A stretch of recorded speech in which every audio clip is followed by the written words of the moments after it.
Interview के सारे questions answer कर चुके हैं और कहीं ना कहीं अब हम हो गए हैं सिलेक्ट, क्योंकि हमसे पूछा जा रहा है कि फाइनली अब सैलरी कितनी लोगे। तो अब क्या सैलरी को नेगोशिएट करें? नेगोशिएट करना है या नहीं करना है, ये ही सोच रहे हैं तो सही आए हैं, क्योंकि आज हम साथ में मिलकर इसको डिस्कस कर लेंगे। Hello everyone, this is Sugandha and you watching ready to get update and welcome back to my channel. और आज मैं डिस्कस करने वाली हूँ मोस्ट अवेटेड सेशन, जो अक्सर मुझसे कमेंट सेक्शन में पूछा जाता है, और वो क्या है कि मैम सैलरी नेगोशिएट करें या नहीं करें, या ऐसी क्या गलतियां हैं जो हमसे हो सकती हैं नेगोशिएशन के टाइम। यस, सो चलिए आज इसे ही डिस्कस कर लेते हैं। और आज मैं डिस्कस करूंगी यहाँ पर इस सेशन में कि पहले तो हमें करना चाहिए या नहीं करना चाहिए नेगोशिएट सैलरी, और ऐसी कौन सी 3 मिस्टेक्स हैं जो हम कर सकते हैं और हम करते हैं। नॉर्मली देखा गया है कि कैंडिडेट्स इंटरव्यू में ये सारी चीजें करते हैं, उनके बारे में मैं डिस्कस करूंगी। उसके बाद मेरे पास एक और भी सेशन है जिसमें मैं बताने वाली हूँ 5 टिप्स, लेकिन वो आएगा इसके बाद, क्योंकि बहुत ज्यादा लॉन्ग सेशन हो जाते हैं तो आप देखते नहीं है, राइट। सो चलिए स्टार्ट कर लेते हैं। लेकिन उससे पहले भी एक चीज तो बनती है कि चैनल पे पहली बार आए तो सब्सक्राइब कर दीजिए, और वो जो क्यूट से बेल आइकन है उसको हिट कर दीजिए, बिकॉज ऐसे सेशंस जो आप मुझसे रिक्वेस्ट करते हैं किसी भी सोशल मीडिया प्लेटफॉर्म पे, वो आपको मिलेगी नोटिफिकेशन फीड में। एंड दूसरा चैनल है मेरा रेडी फॉर एसएस इंग्लिश, यही सारे सेशंस आप देख सकते हैं इंग्लिश में भी, राइट। सो चलिए स्टार्ट कर लेते हैं। और सबसे पहला क्वेश्चन जो मैंने पूछा कि हमें क्या नेगोशिएट करनी चाहिए सैलरी या नहीं, तो बिल्कुल ये हमारा है जन्म सिद्ध अधिकार। यस, बिल्कुल करनी चाहिए। हम इंटरव्यू में बैठे हैं और हमसे पूछा जा रहा है सैलरी के बारे में, तो सिर्फ हामी भरने से कुछ नहीं होगा कि उन्होंने जितना कहा, या फिर हम ये सोचे कि बस इसे रिजेक्ट कर दो, इससे काम नहीं चलेगा। हमें करनी चाहिए बिल्कुल नेगोशिएट सैलरी, हमें अपना राइट जरूर मांगना चाहिए। क्यों मांगना चाहिए, ये हमारा राइट है भी या नहीं, बिल्कुल ये हमारा राइट है, इसीलिए मैंने कहा कि हमें अपना राइट मांगना चाहिए। पहली बात तो ये कि अगर आप नहीं मांगेंगे तो आपको ज्यादा सैलरी कभी भी एचआर नहीं देगा। यस, अगर हमारे साथ कैंडिडेट बैठे हैं और वो कहते हैं कि बस ठीक है, जो सैलरी आपने ऑफर करी वो सही है, तो हम कभी भी ये नहीं कहेंगे कि भाई मैं आपको ज्यादा ऑफर कर रही हूँ, कभी भी ऐसा नहीं होगा। बिकॉज एक एचआर की रिस्पॉन्सिबिलिटी होती है कि वो बहुत ही रीजनेबल प्राइस में कैंडिडेट को हायर कर ले, right candidate at right time and at right price, right. तो राइट प्राइस यहाँ पे क्या हो जाएगा, जब कैंडिडेट मुझसे जो अमाउंट मांग रहा है जो कम है मेरे बजट से, तो मैं उसे अपने आप नहीं कहूंगी कि भाई आप इसे चेंज कर लीजिए और मैं आपको ज्यादा दे रही हूँ, राइट। तो आपको जरूर जरूर कहना चाहिए, पूछना चाहिए। दूसरा क्या है, आपका ना लो इंटरेस्ट रहेगा। अगर आपने जितना आप सैलरी एक्सपेक्ट कर रहे थे, डिजर्व करते थे, जो मार्केट में चल रही है उससे कम पे काम कर रहे हैं ना, तो हमेशा आप अट्रैक्ट होते रहेंगे दूसरी तरफ, आपको इंटरेस्ट ही नहीं आएगा अपने काम में। हमेशा ही फील करते रहेंगे यार मैं तो यहाँ पे कम सैलरी में काम कर रहा हूँ, बस थोड़ा बहुत जितना काम है ना, जितना मिलता है उसको भी बस नॉर्मली करते रहो, राइट। अगर आपको सच में बहुत एफिशिएंटली कहीं काम करना है तो प्राइस जरूर सही मांगिए, तभी इंटरेस्ट आता है। और तीसरा तीसरा ना बहुत ही कॉमन है, आपने देखा होगा जब भी आप किसी जॉब पोस्ट पे अप्लाई करते हैं तो वहां पे एक ना पैकेज मेंशन होता है, जैसे कि 3 to 5 लाख। तो 3 to 5 लाख है, उसमें से अगर आप ये सोचेंगे हाँ भाई मैं जो आप कहोगे वही ले लूंगा, तो पता है बहुत ज्यादा चांसेस है कि आपको मिनिमम वाला मिलेगा, 3 वाला 330 समथिंग ऐसा पैकेज मिल जाएगा। जबकि हमारे पास लिमिट क्या होती है, 3 से 5 लाख तक की लिमिट हमने वहां पे बताई है। Okay, obviously it includes benefits और सब कुछ मिला के होता है वो, लेकिन ऑब्वियसली वो जो बेनिफिट्स है वो आपके लिए है, राइट। सो आपको वो पूछने चाहिए, मांगने चाहिए। तो 3 to 5 वाला जो पैकेज है, अगर आप ऐसे ही कह देंगे तो हम कह देंगे कि बस यही लिमिट है और ऐसा ही है, आपको इतना मिल रहा है। अगर आप पैकेज पे चले जाएंगे खाली ये देख के कि हाँ भाई इतना है, उसमें से अगर मुझे चलो बीच में कहीं दे दिया तो सही है, जो वो 5 तक लिखा है वो हमारे पास लिमिट है, और वो इसीलिए है कि अगर आप नेगोशिएट करते हैं तो हम उसे कर सकें, बढ़ा सकें। ओके, सो इसलिए हमें बिल्कुल बिल्कुल उस चीज का ध्यान रखना चाहिए। बहुत बार नॉट डिस्क्लोज बाय रिक्रूटर होता है, लेकिन उसके बाद भी पैकेज में ऑब्वियसली हमारे पास चांसेस होते हैं कि हम रेस कर सकें अपनी तरफ से, मतलब हमारे पास ऑलरेडी एक पैकेज होता है मिनिमम एंड मैक्सिमम लिमिट का। फाइन, तो ये तो हो गए बिल्कुल हमारे पास रीजंस क्यों हमें करने चाहिए नेगोशिएट। अब चलते हैं ऐसी 3 कौन सी मिस्टेक्स है जो रिपीटेडली कैंडिडेट्स इंटरव्यूज में करते हैं, जो मुझे भी डेली देखने को मिलती हैं। सबसे पहली mistake, asking to hire. Yes, किसी ने कह दिया कि भाई नेगोशिएट करना है, तो उसका मतलब ये तो नहीं है ना कि आप बहुत ही ज्यादा हायर मांगने लगो। बहुत लोग कहते हैं कि जैसे ये 3 to 5 पैकेज मैंने आपको एग्जाम्पल दिया, तो क्या करेंगे वो 5 से भी एक्सीड कर देंगे। अगर आपको पता है कि क्या लिमिट है, कि अगर मैं 5 से एक्सीड होकर बात करूंगा, मैं 5.5 या 6 मांगूंगा, तो कहीं ना कहीं मेरा 5 में हो जाएगा।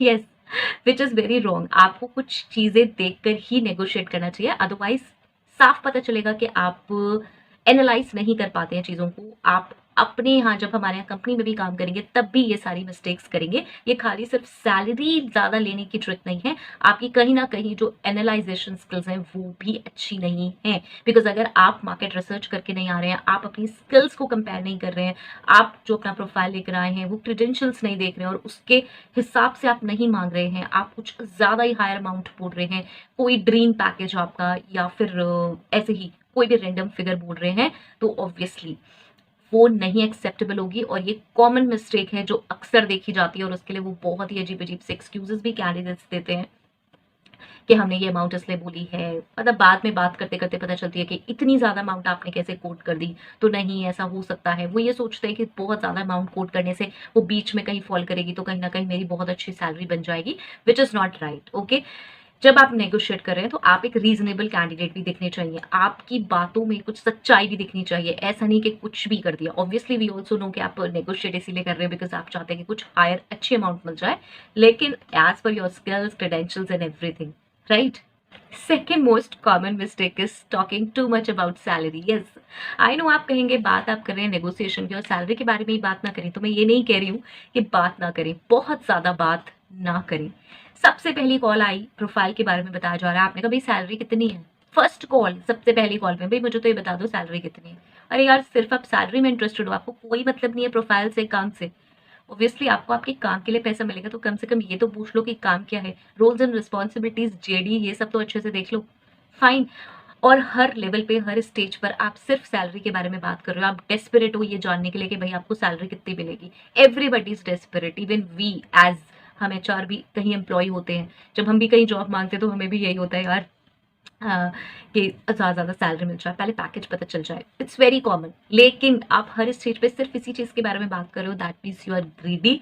आपको सिर्फ इसी से मतलब है कि भाई कितना package, and you can run for packages. मतलब आप यहाँ पे पैकेज के बारे में बात कर रहे हो, कहीं और भी नेगोशिएट कर रहे होगे, कहीं और ज़्यादा मिल गया, उससे कहीं ज़्यादा मिल गया, बहुत जल्दी छोड़ने वाले बंदे हो, ये सारी चीज़ें एनालाइज की जाती हैं आपके इस एटीट्यूड से कि आपको सिर्फ और सिर्फ सैलरी से मतलब है। यहाँ पे मैंने कहा है बहुत ज़्यादा बात करना, हर एक स्टेज पे बात करना, पहले ही सिर्फ ये बात करना, ये अप्रोप्रिएट नहीं है। नेगोशिएशन करने का एक प्रॉपर टाइम है, जब सैलरी नेगोशिएशन की बात आए तब करें। बीच में आप पैकेज पूछ सकते हैं, कोई प्रॉब्लम नहीं है, लेकिन हर बार सिर्फ ये कहना कि कितनी सैलरी, आप मुझे तो सैलरी बता दीजिए कितनी है, जब पैकेज अच्छा होगा मैं तभी इंटरव्यू के लिए आऊँगा। यस, बहुत बार कैंडिडेट्स ऐसा कहते हैं जबकि हमने पैकेज मेंशन किया हुआ होता है ऑलरेडी, जॉब पोस्टिंग्स में उन्हें पता होता है कि भाई ये रेंज है, उसके बाद भी वो एग्जैक्ट फिगर मांगते हैं कि आप एग्जैक्ट फिगर बता दो, अगर इतनी दोगे मैं तो तभी इंटरव्यू के लिए आऊँगा, which is not appropriate. Okay, because आपके पास पैकेज है, आप देख सकते हैं, अगर आपकी उसमें गुंजाइश है, आपको ऐसा लगता है कि यार ठीक है ये जो पैकेज है ना इसमें मैं कहीं फॉल कर जाऊंगा, तभी आप अपना भी टाइम वेस्ट करें और दूसरे का भी टाइम वेस्ट करें, टाइम इन्वेस्ट करें एक्चुअली, राइट। बार बार हर स्टेज पे ये कहना कि भाई बता दो कितनी दोगे तभी आऊंगा तभी बात करूंगा, ऐसे काम नहीं चलेगा। Okay, third is my favourite and that is comparison. सब फेवरेट इसलिए है क्योंकि बहुत अच्छे अच्छे कंपैरिजन कैंडिडेट करते हैं इंटरव्यू में और वो सुनने में अच्छे लगते हैं कि आप अपने आप को कितना डिग्रेड कर देते हैं किसी को कंपेयर करने के चक्कर में, किसी से कंपेयर करने के चक्कर में। एक्चुअली मैम वो एम्प्लॉय था ना आपके यहाँ उस ईयर में, पिछले साल नहीं था, वो तो इस पोजिशन पे, उसे ये सैलरी मिलती थी, उसका तो ये काम था, उसको तो आपने ऐसे प्रमोट किया था, उसके यहाँ तो ऐसा है, इस डिपार्टमेंट में तो ये है। वाई आप अपने आप को डिग्रेड कर रहे हैं किसी और से कंपेयर करके? पहली चीज, आपको अपने बारे में बात करनी है, कंपैरिजन नहीं करने। आप किसी कंपनी का कंपैरिजन करने लगे, किसी प्रोफाइल का करने लगे, किसी और एम्प्लॉय का करने लगे। आपको वंस पैकेज पता है, आपको लिमिट पता है, आपको अपने पे फोकस करना है, आपको रिसर्च करनी है प्रॉपर मार्केट की, मार्केट के हिसाब से आपकी स्किल्स क्या वही हैं नहीं है, आपने अगर अपग्रेड करी हैं तो बहुत अच्छी बात है, नहीं है आपके वो एजुकेशन नहीं है, कहीं ना कहीं फॉल्ट है तो आप उसको समझिए। अगर आप उन सब से कहीं ऊपर हैं तो उन सब चीज़ों को हाईलाइट कीजिए rather than comparing yourself. Yes, बहुत बार ऐसा होता है कि कैंडिडेट अपने आप में अच्छा है लेकिन क्योंकि सैलरी नेगोशिएट वो नहीं कर पा रहा होता है या फिर वो करने के चक्कर में ऐसी गलतियां करता है ये कंपैरिजन वाली कि बिना बात के किसी और से कंपेयर करते हैं ना। यहाँ पर एक चीज़ ये भी समझिए कि सिर्फ ये जो एक पूरा इंटरव्यू का प्रोसेस है, सैलरी नेगोशिएशन हो चाहे कोई भी चीज़ हो, पूरा जो इंटरव्यू प्रोसेस है जैसे कि वो कैंडिडेट के लिए लर्निंग है, ऐसे ही वो रिक्रूटर्स और एचआर्स के लिए भी लर्निंग होता है कि हमारा ओवरऑल कैंडिडेट कैसा है, वो हर लेवल पर किस तरीके से बात करता है। आज वो सैलरी नेगोशिएशन के टाइम कंपैरिजन कर रहा है, कल वो वर्क प्लेस पे भी इस तरीके की चीज़ें करेगा। Yes, I no, human nature है, नहीं होता हमसे जब हम किसी और को देखते हैं कि और ये तो सेम सारी चीज़ें मेरी जैसी हैं और तब कैसे सैलरी ज़्यादा है। आप देखेंगे सेम ईयर्स के pass out graduates, post graduates के सबके अपने करियर होते हैं, सेम प्रोफाइल भी होते हैं तो सैलरी डिफरेंट होती है। तो उनके बहुत डिफरेंट डिफरेंट रीजंस होते हैं, उनकी अपनी कुछ वीकनेसेस, अपने स्ट्रेंथ्स, स्किल्स, कॉम्पिटेंसीज, बहुत सारे मल्टीपल रीजंस होते हैं। तो सिर्फ इस बेस पे कंपेयर करना कि भाई वो इस प्रोफाइल पे था, उसे भी ये एक्सपीरियंस था, ऐसा था, वैसा था, मुझे भी आप यही सैलरी दो, नो। रादर देन आप क्या कर सकते हैं, आप अपने आप को प्रमोट करें, अपना ब्रांड प्रमोट करें। जैसे कि एक एम्प्लॉयर ब्रांडिंग होती है, ऐसे एक एम्प्लॉय ब्रांडिंग भी होती है। अपने बारे में बात करना, अपनी स्किल्स के को हाईलाइट करना, रादर देन किसी और से अपने आप को कंपेयर करना। ओके, सो ये थे मेरी तरफ से 3 मिस्टेक्स, क्योंकि ये बहुत ज़्यादा की जाती हैं। सैलरी नेगोशिएट तो हर कोई कर लेता है और सबको पता है कि नेगोशिएट करनी होती है। टिप्स भी नॉर्मली आजकल सबको पता ही है, लेकिन ये कुछ ऐसी मिस्टेक्स है कि जब हम ये कर रहे होते हैं ना सैलरी नेगोशिएट के, हम इस दुविधा में होते हैं कि बस हमें ये सैलरी मिल जाए और ये क्यों नहीं मिल रही है और क्या प्रॉब्लम है, तो हम ये मिस्टेक्स अक्सर कर देते हैं। तो चलिए, ये तो हो गया हमारा, हमने डिस्कस कर ली मिस्टेक्स, लेकिन एक बोनस टिप और बनती है और वो दे देती हूँ। वो है एकदम से रैंडमली इमीडिएटली ना एक्सेप्ट या रिजेक्ट ना करें ऑफर। हमेशा स्कोप रखें दोबारा एक बार बात करने का।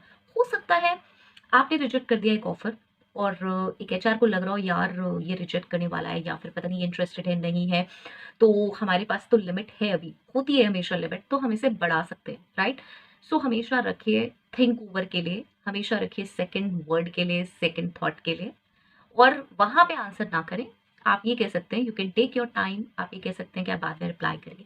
हरिडली सिर्फ इसलिए कि भाई नहीं मुझे समझ नहीं आया, मैंने तो इतना नेगोशिएट किया और नहीं मेरे को तो कहीं और मिल रही है और ऐसा है और वैसा है, और आप सच में इंटरेस्टेड है कि यार यहीं पे मिल जाए, यहीं पे काम बन जाए, और आपने रिजेक्ट कर दिया, तो कोई बेनिफिट नहीं है। ओके, बहुत बार ऐसा होता है कि सेकंड बाद में, फेस टू फेस के बाद भी टेलीफोनिकली दोबारा बात हो जाती है और दोबारा नेगोशिएट होकर सैलरी कैंडिडेट्स हमें एज एन एम्प्लॉय मिल जाते हैं। ओके, तो ये दोनों का ही काम पूरा हो जाता है, एक एचआर का भी, एक रिक्रूटर का भी। मतलब अगर आप कैंडिडेट हैं और आप ये सेशन देख रहे हो, पूरा सेशन आपने देखा है, तो यहाँ पे मैं कुछ एक एचआर और रिक्रूटर की भी बात बताना चाहती हूँ कि हमें भी एक right candidate at right time right price चाहिए होता है।